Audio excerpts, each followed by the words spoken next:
বিসমিল্লাহির রহমানির রহিম। আসসালামু আলাইকুম। আমি জান্নাত। Welcome to my channel. কেমন আছো তোমরা সবাই? আশা করি খুব ভালো আছো। আলহামদুলিল্লাহ আমিও ভালো আছি। বন্ধুরা, আমি একটা ভিডিও করেছিলাম, ভিডিওটা আর কি মোবাইলের প্রবলেমের কারণে নষ্ট হয়ে গেছে। এই জন্যে আমি এখন একটা ছোট ভিডিও আর কি রান্নার শেষে করে দিলাম আর কি। যে ছবিটা আসার কথা ছিল আসলে ক্যামেরাতে, সেই ছবিটা আসছিল না, খারাপ লাগছিল দেখতে। এই জন্য আমি আবার কেটে নতুন করে আবার ভিডিও করলাম। যাই হোক, প্রথমত আমি মাংসটাকে চিকেনটাকে আমি লেবু দিয়ে 10 মিনিট ম্যারিনেট করে রেখেছিলাম। তারপরে ওটা পরিষ্কার করে ধুয়ে নিয়েছি। ধুয়ে নেওয়ার পরে আদা পেস্ট, রসুন পেস্ট, পেঁয়াজ পেস্ট, লাল মরিচের গুঁড়া, হলুদের গুঁড়া, ঝাল, তারপরে জিরা গুঁড়া, ধনিয়া গুঁড়া, গরম মশলার গুঁড়া সব কিছু দিয়ে একসাথে আমি ম্যারিনেট করে রেখেছিলাম আরও 15 মিনিট। মাখানোর পরে তারপরে কড়াইতে আমি চুলাতে কড়াই বসিয়ে দিয়েছি, তার মধ্যে তেল দিয়েছি। তেল দেওয়ার পরে মাংসটাকে আমি সুন্দর করে লাল লাল করে ফ্রাই করে নিয়েছি।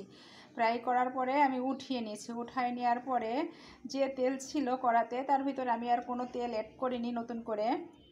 তার ভিতরে আমি লাল মরিচের গুঁড়া, হলুদের গুঁড়া, জিরা, আস্ত জিরা, দারচিনি, লবঙ্গ, এলাচ, তারপরে জিরা আর কি লাল যাবতীয় দিয়ে দিয়েছি। দেওয়ার পরে 3 সেকেন্ড মতো কষিয়ে তার ভিতরে আমি যে মাংস ম্যারিনেট করে রেখেছিলাম, তার ভিতরে যে মশলাটা বেঁচেছিল, সেই মশলাটাই আমি মাংসের ভিতর মশলার মধ্যে দিয়ে দিয়েছিলাম আর কি। দিয়ে কষাইছি। কষানোর পরে ভেজে রাখা মাংসটা দিয়ে দিয়েছি।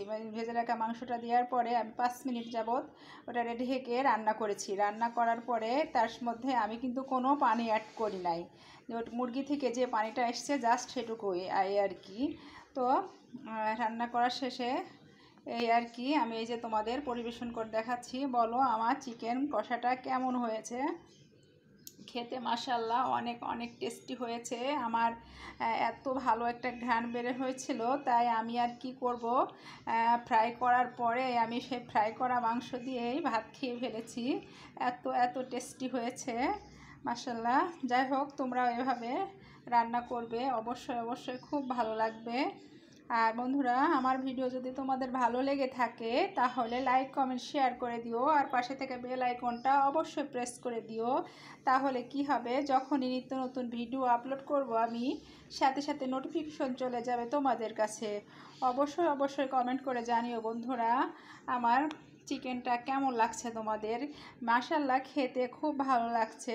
আর ইনশাল্লাহ তোমরা যদি আমি যেমন করে বললাম সেমন করে যদি তোমরা চিকেনটা রান্না করো, চিকেনটাকে কষা করো, তাহলে তোমাদেরও খেতে খুব ভালো লাগবে।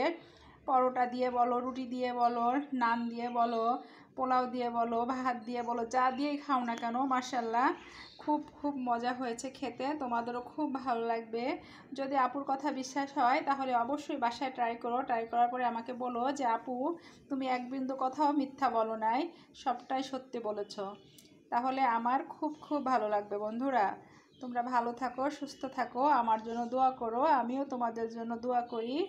এই আর কি, বেশি বেশি করে আমার ভিডিওগুলো শেয়ার করে দিও, কমেন্ট করো, লাইক করে দিও, আর আমিও করব তোমাদের। আর বন্ধুরা, কেউ কাউকে মনে করো আমার ভালো লাগলো, আমি একজনকে সাবস্ক্রাইব করে দিলাম, তোমরা তো দেখতেই পাচ্ছ যে হ্যাঁ আমি সাবস্ক্রাইবটা করে দিয়েছি। সেখানে আর বলার কোনো দরকার নাই নতুন করে যে আমি তোমাকে করলাম তুমিও আমাকে করে দাও, এটা বলার দরকার না বন্ধুরা। তাহলে তোমারও ক্ষতি আর আমারও ক্ষতি। আর বিশেষ করে আরেকটা কথা, খুবই গুরুত্বপূর্ণ কথা, তোমরা যেটা ভিডিওর মধ্যে সবসময় যেন উল্লেখ করো, সংখ্যা, সাবস্ক্রাইবের সংখ্যা কখনো উল্লেখ করতে হয় না। তোমরা কখনো সাবস্ক্রাইবের সংখ্যা উল্লেখ করবে না। আর আমি মনে করো আমি তোমাকে সাবস্ক্রাইব করেছি, তাহলে তুমি অন্ততপক্ষে 1 দিন হোক 2 দিন ওয়েট করবে আমার জন্য, দেখো আমি তোমাদের সাবস্ক্রাইব করি কি না। এত অধৈর্য হয়ে সাবস্ক্রাইবটা কেটে দিয়ে বের হয়ে যাও, সেখানে তাহলে তো স্বার্থপরতা হয়ে গেল, ওখানে তো কোনো ভালো সম্পর্ক সৃষ্টি হলো না। কারণ এই প্ল্যাটফর্মে তোমাকে আমার প্রয়োজন আর আমাকে তোমার প্রয়োজন। এই জন্য বলছি, ভালোবেসে সবাই সবার পাশে থাকো, এই কামনা শুভকামনায়।